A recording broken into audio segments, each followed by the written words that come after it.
మిద్దె తోటలో కొన్ని చేంజెస్ చేయాల్సినవి ఉన్నాయండి. అలాగే సమ్మర్ సీడ్స్ పెట్టడానికి కొన్ని కుండీలు కూడా రెడీ చేయాలి. ఈరోజు మా గార్డెన్ అంతా కూడా రీఅరేంజ్ చేస్తున్నానండి. కొన్ని అంటే డార్మెంట్ స్టేజ్లోకి వెళ్ళిపోయిన మొక్కల్ని మార్చాలి, ఖాళీగా ఉన్న కుండీలలో మొక్కలు వేయాలి, దాంట్లో ఉన్న సాయిల్ అంతా కూడా మళ్ళీ ఫెర్టైల్ చేయాలి. ఇంకా వెనకాల చూస్తున్నారు కదా, అక్కడంతా కూడా కొన్ని చేంజెస్ చేయాలి, ఈ పక్కన కొన్ని చేంజెస్ చేయాలి. ఈరోజు వీడియో మా గార్డెన్ రీఅరేంజ్మెంట్ అండి. మీరు ఈ వీడియోలో టిప్స్ కూడా తెలుసుకోవచ్చు. గార్డెన్లో ఏ మొక్క ఎటు పక్కకు పెడితే మనకి ఎలా ఉంటుంది అంటే మొక్కలు సన్లైట్కి తగ్గట్టుగా పెట్టుకోవాలి. అలాంటి టిప్స్ కూడా ఈ వీడియోలో చూద్దాము. వీడియోని స్కిప్ చేయకుండా లాస్ట్ వరకు చూడండి. నమస్తే, నా పేరు భవానీ. ఈ తరం ఇల్లాలు గార్డెనింగ్ ఛానల్కి స్వాగతం. మీరు వీడియోని చూస్తూ లైక్ చేయడం మాత్రం మర్చిపోవద్దు. అలాగే వీడియో ఎలా అనిపించింది, మీ అమూల్యమైన సందేశాన్ని నాకు కామెంట్ సెక్షన్లో తెలపగలరు. ఒక నెల క్రితము గార్డెన్ అంతా ఈ విధంగా ఉందండి. కొన్ని మొక్కలు అంటే సీజన్ అయిపోయిన తర్వాత కొన్ని మొక్కలు ఎండిపోతాయి కదా, ఈ వింటర్ సీజన్లో కొన్ని ఫ్లవర్ ప్లాంట్స్ అన్నీ కూడా అయిపోయినవి ఉన్నాయన్నమాట. అవి అలాగే కొన్ని కుండీలలో పాదులు కూడా ఎండిపోయాయి. అవన్నీ ఒక్కొక్కటిగా ఖాళీ అవుతున్న కొద్దీ నేను ఒక పక్కకని పెట్టేశానమాట. చూడండి చిక్కుడాకు ఏ విధంగా రాలిందో మొత్తము. చిక్కుడు తీగ వల్ల ఇదొక ప్రాబ్లం అండి.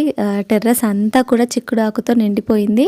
ఇంకా ఇక్కడ స్టాండ్స్ చేపించాం కదా, ఇవన్నీ కూడా మధ్యలో డిస్టర్బ్ చేస్తే అందులో ఉన్నటువంటి పాదులన్నీ డిస్టర్బ్ అవుతాయి అని చెప్పి ఏవి తీయలేదు.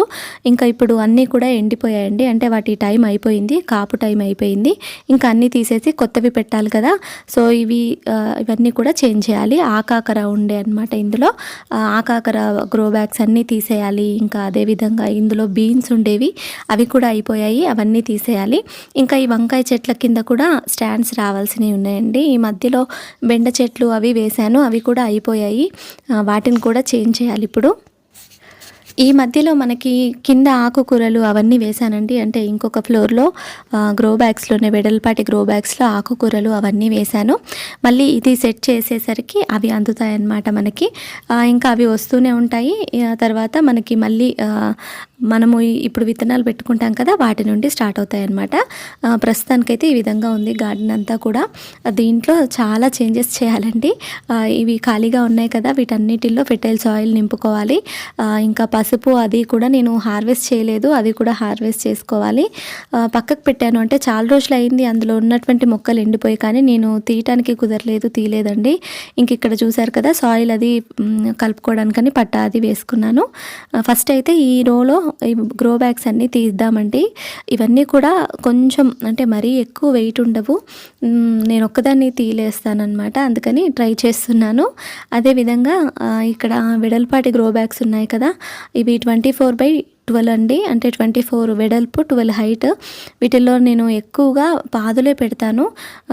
దొండ బాగా వస్తుంది, బీర బాగా వస్తుంది, ఇందులో దోస కూడా బాగా వస్తుందండి. ఇంకా క్లవ్ బీన్స్ అవి వేశాను, అవి కూడా చాలా బాగా వచ్చాయి.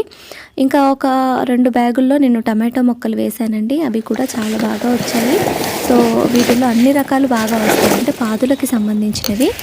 అవన్నీ కూడా ఇప్పుడు తీసేస్తున్నాను. ఇందులో చూడండి ఇదంతా కూడా బీన్స్ తీగ, కానీ ఇప్పుడు తీసేస్తున్నాను. మళ్ళీ సాయిల్ అది నింపేసి వేరే సీడ్స్ కొత్తవి పెడతాను.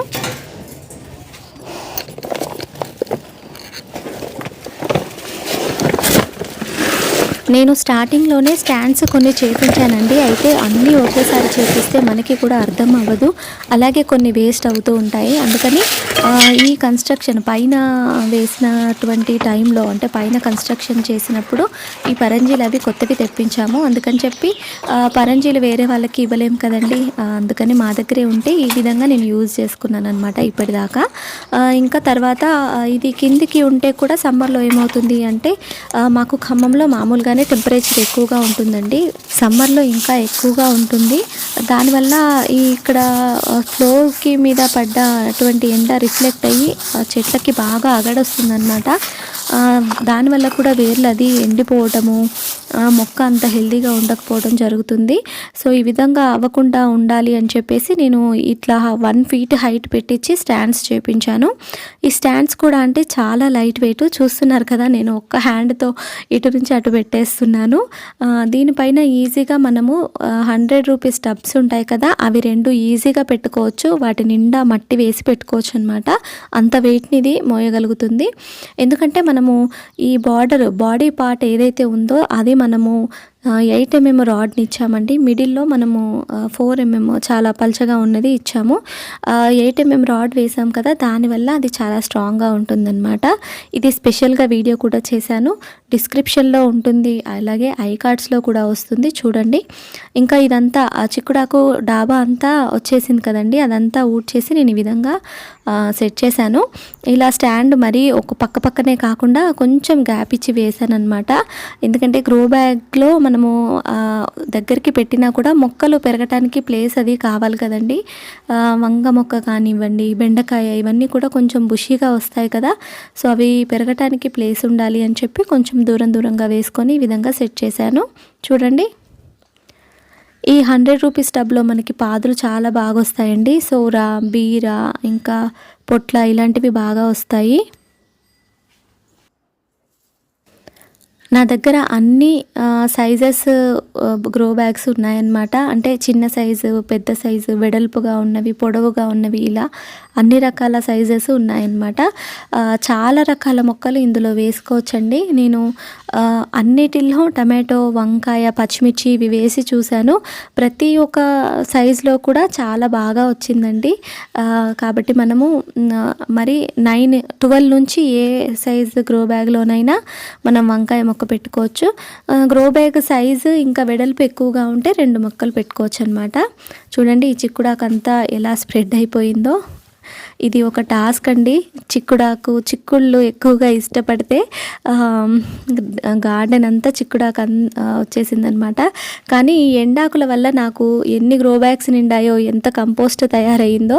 ఎందుకంటే ఎవ్రీ వీక్ కంపల్సరీ ఇట్లా క్లీనింగ్ చేస్తే ఖచ్చితంగా ఒక 4-5 బ్యాగ్స్ అయితే నిండుతుందనమాట ఈ చిక్కుడాకు అదంతా కూడా. ఇంకా గ్రో బ్యాగ్స్లో కూడా ఒక మల్చింగ్ లేయర్ లాగా పడిపోతుందన్నమాట. ఇంకా చిక్కుళ్ళు కాస్తూనే ఉన్నాయి. నేను ఊరికే హార్వెస్ట్ వీడియోలు చిక్కుళ్ళు మాత్రమే కోస్తూ పెడితే ఏం బాగుంటుందని నేను హార్వెస్ట్ వీడియోలు ఈ మధ్యగా పెట్టలేదండి.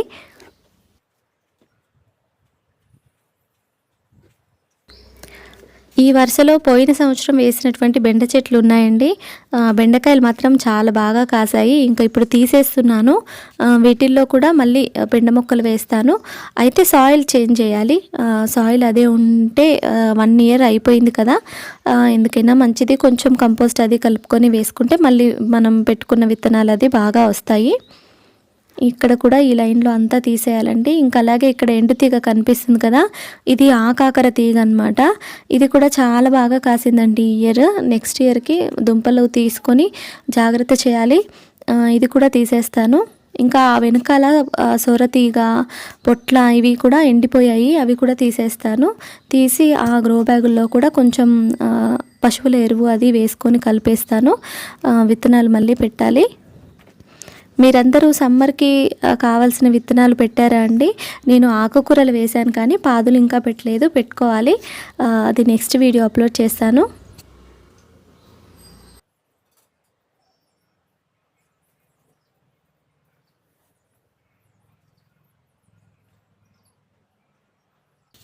గ్రో బ్యాగ్స్ అన్నీ తీసేసానండి.